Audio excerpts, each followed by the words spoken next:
Hello students, आज के इस वीडियो में क्लास 12 की फिजिक्स विषय के अंतर्गत बहुत ही महत्वपूर्ण टॉपिक आप सभी को पढ़ाने जा रहे हैं, धारामापी का अमीटर में रूपांतरण।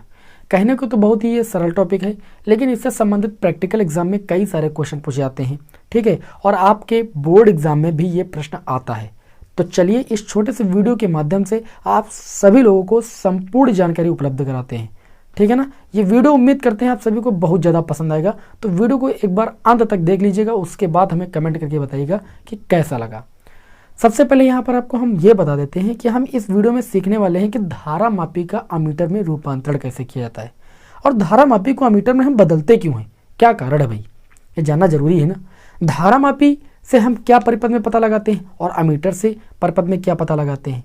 हालांकि धारामापी और अमीटर हैं दोनों एक ही चीज़, दोनों धारा को ही बताते हैं, लेकिन अंतर ये होता है कि जो धारामापी जिसे हम गैल्वेनोमीटर बोलते हैं, धारामापी जो होती है परिपथ में धारा की प्रेजेंस को बताती है, यानी परिपथ में धारा है या नहीं है, कितनी है, ये आपको कौन बताता है, धारामापी बताती है कि परिपथ में धारा है या नहीं है। लेकिन कितनी धारा प्रवाहित हो रही है, यानी कितने एम्पियर की धारा प्रवाहित हो रही है, यानी धारा के परिमाण को कौन बताता है, अमीटर बताता है। बस ये दोनों में अंतर होता है। जो धारामापी होती है वो परिपथ में धारा की प्रेजेंस को बताती है, धारा की उपस्थिति को बताती है, ठीक। जबकि अमीटर क्या बताता है, अमीटर परिपथ में धारा की मात्रा यानी धारा के परिमाण को बताता है कि कितने एम्पियर की धारा परिपथ में प्रवाहित हो रही है। अब धारामापी को अमीटर में बदलने के लिए हम क्या करते हैं।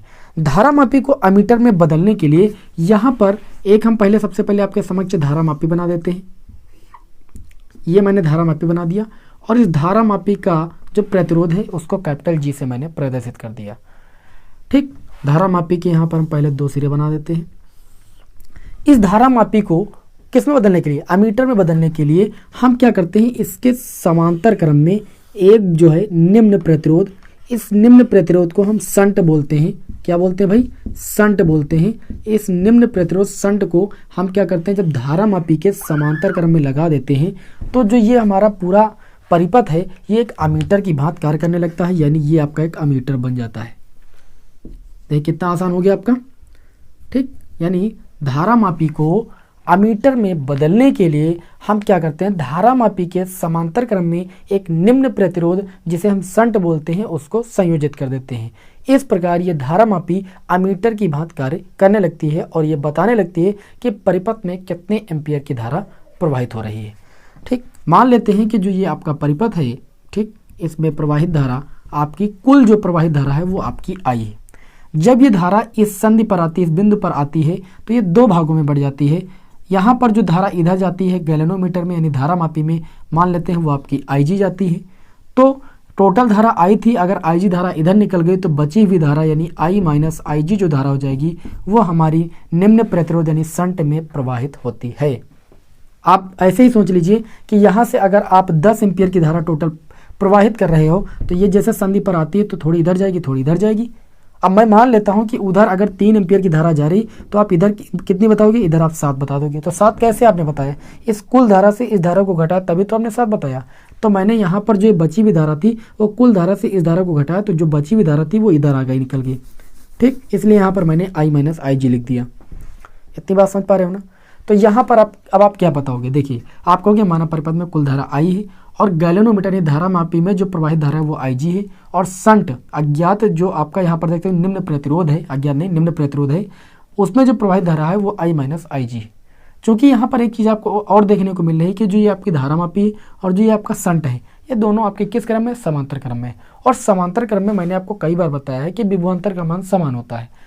तो क्या करेंगे, जो गैल्वेनोमीटर है यानी धारामापी है इसका विभवांतर इस शंट के विभवांतर के बराबर दिखाएंगे। तो देखिए हमें यहाँ पर क्या मिलता है, तो यहाँ पर नई लाइन से लिखेंगे। आप चाहो तो ये इतना लिख सकते हो जो मैंने आपको हिंदी में बताया है कि धारामापी एक ऐसी युक्ति है जो परिपथ में धारा की उपस्थिति को बताती है, लेकिन धारा के परिमाण को ज्ञात करने के लिए परिपथ में हम अमीटर नामक उपकरण का उपयोग करते हैं। तो ये समझ गए कि अमीटर नामक उपकरण का उपयोग क्यों करते हैं। और धारामापी को अमीटर में बदलने के लिए हम क्या करते हैं, समांतर क्रम में, ठीक, इस धारामापी के समांतर क्रम में एक न्यूनतम प्रतिरोध जिसे शंट बोलते हैं को लगाते हैं। चूँकि यहाँ पर आप देख सकते हो कि जो G है और S है, G व S ये किस क्रम में है भाई, समांतर क्रम में, समांतर क्रम में है। और आपको मैंने ये भी बताया है कि जो समांतर क्रम में विभवांतर का मान होता है वो क्या होता है भैया, समान होता है। तो जो आपका गैल्वेनोमीटर है उसका विभवांतर Vg हो जाएगा और जो ये शंट है इसका विभवांतर Vs हो जाएगा, ये आपस में बराबर हो जाएगा क्योंकि ये दोनों समांतर क्रम में, और समांतर क्रम में विभवांतर का मान भैया समान होता है।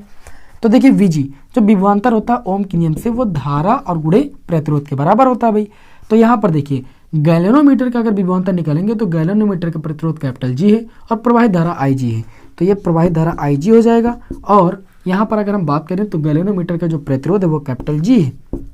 Vs का मतलब जो है जो शंट प्रतिरोध इसका विभवांतर निकालेंगे तो इसमें प्रवाहित धारा जो है वो आपकी I माइनस Ig है और जो इस शंट का प्रतिरोध है वो कैपिटल S है। ठीक, तो मैंने इस तरीके से लिख लिया। और यहाँ से अगर हम S का मान निकालेंगे, किसका मान निकालेंगे, S का मान निकालेंगे, तो आप देख सकते हो S को रोकेंगे तो I माइनस Ig आ जाएगा इसके बटे में, यानी आपका हो जाएगा Ig, ठीक, इंटू में G, कैपिटल G था, और ये I माइनस Ig आ जाएगा आपका बटे में I माइनस Ig। यहाँ पर आप देख सकते हो कि जब हमने क्या किया, धारामापी को अमीटर में परिवर्तित करने के लिए इसके समांतर क्रम में एक मैंने निम्न प्रतिरोध शंट को जोड़ा, तो जो ये शंट है ये इस बात पर निर्भर करता है कि धारामापी को कितने परास के अमीटर में परिवर्तित करना है, क्योंकि हम धारामापी को ही तो अमीटर में बदल रहे हैं ना। तो यहाँ पर जो ये S है, ठीक, धारामापी को अमीटर में बदलने के लिए प्रयुक्त जो ये आपका शंट है वो इस बात पर निर्भर करता है कि धारामापी को कितने परास के अमीटर में परिवर्तित करना है, जिसका मान हम इस सूत्र से निकालते हैं। अच्छा, इस सूत्र को थोड़ा ऐसे भी लिखा जा सकता है, उसको यहाँ पर बता देते हैं क्योंकि कई बार आप लोगों के अंदर कन्फ्यूजन आ जाती है। देखिए, जब इसको पूरा हल करेंगे तो ये आपका हो जाएगा Ig और गुणे में कैपिटल G बराबर, इसका अंदर से मल्टीप्लाई कर देंगे तो ये आपका हो जाएगा Is माइनस का I, और यहाँ पर देखिए Ig और S का गुणा हो जाएगा तो माइनस का IgS। Ig वाले एक तरफ कर लेंगे तो ये हो जाएगा आपका Ig और गुणे में कैपिटल G, और इसको इधर लाएंगे तो ये प्लस का Ig और कैपिटल S इक्वल टू ये हो जाएगा Is। इन दोनों में अगर चाहें तो हम Ig स्मॉल कॉमन ले सकते हैं, तो कैपिटल G प्लस S बचेगा, या S प्लस कैपिटल G आप लिख सकते हो, इक्वल टू ये Is हो जाएगा। तो जब Ig का मान निकालेंगे तो ये हमें यहाँ से कितना मिल जाएगा, इस I को ला सकते हैं I के बटे में, और यहाँ पर कैपिटल S बचेगा और अपान में आपका आ जाएगा S प्लस का G। तो कहीं कहीं पर ये सूत्र भी आपको लिखा नजर आता है और इस सूत्र की मदद से हम न्यूमेरिकल भी सॉल्व करते हैं। तो चाहे ये सूत्र लिखा हो चाहे ये सूत्र, दोनों का मीन्स एक ही है, तो कंफ्यूजन बिल्कुल भी क्रिएट नहीं करना। बस अब आपसे यहाँ से जो वाइवा में प्रश्न पूछे जाते हैं वो एक बार बता देते हैं, मात्र 1 मिनट में आप इसको समझ लीजिए। ठीक, वाइवा में प्रश्न यहाँ पर कैसे पूछे जाते हैं, वाइवा में ये आपसे पूछा जाता है कि जो धारामापी होती है, धारामापी को अमीटर में बदलने के लिए क्या करते हैं, तो आपका जवाब होगा क्या करते हैं, इसके समांतर क्रम में एक हम निम्न प्रतिरोध शंट लगा देते हैं और ये धारामापी अमीटर में परिवर्तित हो जाती है। दूसरा क्वेश्चन पूछा जाता है कि जो ये अमीटर होता है ये परिपथ के किस क्रम में लगाया जाता है, तो जो अमीटर होता है ये परिपथ के श्रेणी क्रम में लगाया जाता है। अमीटर को परिपथ के किस क्रम में लगाया जाता है, श्रेणी क्रम में लगाया जाता है। एग्जाम में पूछे क्यों लगाया जाता है, तो आप कहोगे चूंकि अमीटर का जो प्रतिरोध होता है वो शून्य होता है, इसलिए इसको परिपथ के श्रेणी क्रम में लगाया जाता है। याद रहेगा ना, अमीटर को परिपथ के श्रेणी क्रम में लगाया जाता है, अमीटर का प्रतिरोध शून्य होता है। साथ ही में यहाँ पर एक क्वेश्चन बनता है कि वोल्ट मीटर का प्रतिरोध कितना होता है, तो वोल्ट मीटर का प्रतिरोध जो होता है अनंत होता है, और वोल्ट मीटर को परिपथ के समांतर क्रम में लगाया जाता है। ये दोनों प्रश्न याद रखिएगा, अमीटर को परिपथ के श्रेणी क्रम में क्यों लगाया जाता है, क्योंकि इसका प्रतिरोध शून्य होता है, और वोल्ट मीटर को परिपथ के समांतर क्रम में क्यों लगाया जाता है, क्योंकि उसका प्रतिरोध अनंत होता है। ठीक है ना, अमीटर से क्या करते हैं, धारा की मात्रा यानी धारा के परिमाण को ज्ञात किया जाता है, और धारामापी से क्या करते हैं, धारा की प्रेजेंस को ज्ञात किया जाता है कि धारा उपस्थित है या परिपथ में नहीं उपस्थित है। तो ये सारी कंफ्यूजन आज के इस वीडियो से आप सभी लोगों की दूर हो गई होंगी, और उम्मीद करता हूँ कि छोटा सा वीडियो आप सभी को पसंद भी आया होगा। मिलते हैं आपको किसी नेक्स्ट वीडियो में। जय हिंद, वंदे मातरम।